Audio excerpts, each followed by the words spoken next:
My name is Kawennáhere Devery Jacobs, and I was born in Kawennáhere Mohawk Territory, which is a Mohawk reservation just outside of Montreal in Canada. And I'm an actor and I'm a filmmaker.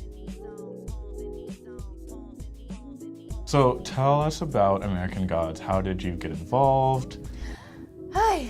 So, American Gods, I had been a huge fan of the novel for like years. Reading the book is like, she is a half Cherokee queer college student, and I was like, hello, it's me.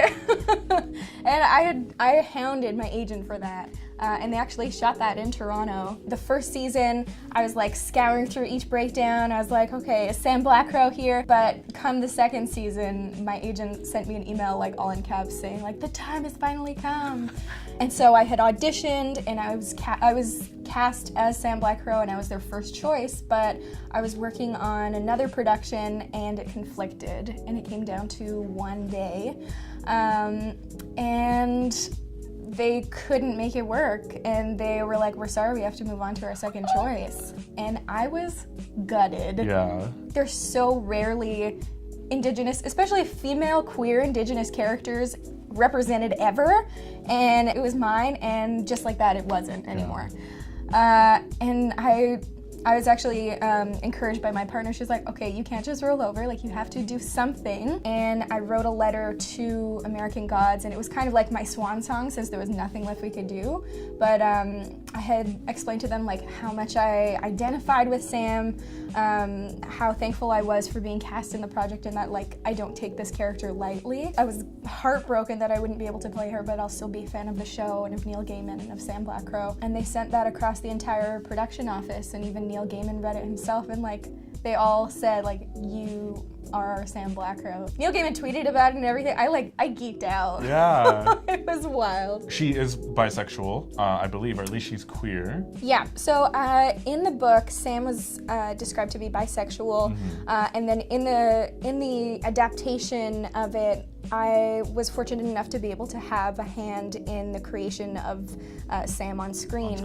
And because Sam is from the Cherokee Nation, and I had done some digging, and there's a term called two-spirited, which is within the Indigenous community, I thought that it would be really important to explore Sam's queerness through being two-spirited.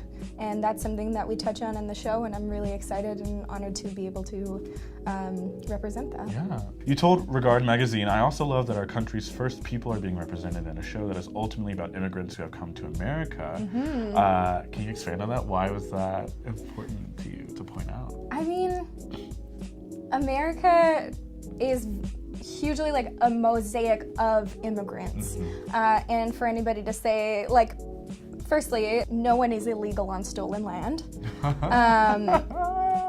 But American Gods ultimately is about immigrants and their different cultures and beliefs coming to America, and all of the gods are the reflections of these beliefs. We have to talk about Native people. We have to talk about the first people of this land, and that's a character that I feel really honored to represent, is representing the first people of America in American Gods. I wanted to make sure that I brought my experience as a Kawennáhere woman and as a queer person to the character, and even the nuances, and because Sam is half. She was raised by her non-Indigenous mother, and she has kind of a rough relationship with her Cherokee father, and then what does Sam's two-spiritedness look like within that? So there's all of these nuances that I had to reflect more in my community and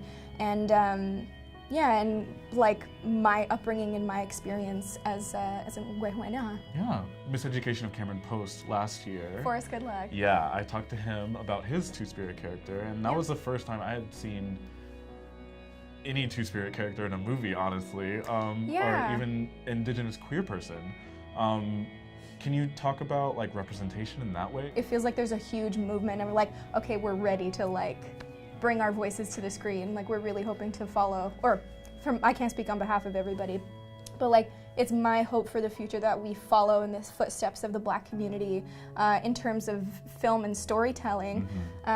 Because as of late, like Jalitza Aparicio was like the very first Indigenous actress ever to be nominated for an Oscar, and that happened in 2019. There's like, it's time. Like, what? All of these firsts are like, it's embarrassing. It is. In terms of like the push for diversity right now, I think it's really important, and obviously I appreciate being cast in projects, but at the same time, I really feel that you can't just like paste brown faces in white roles, or you can't just paste like queer characters in straight written stories. Where are the creatives behind the lens? Where is the representation behind there? Because if you have like if you have a queer writer, or if you have an Indigenous writer, then the story is inherently Indigenous, even if you're not talking about those specific things. Yep. And so what I'm looking for in the future is to see productions actually putting their money where their mouths are, and like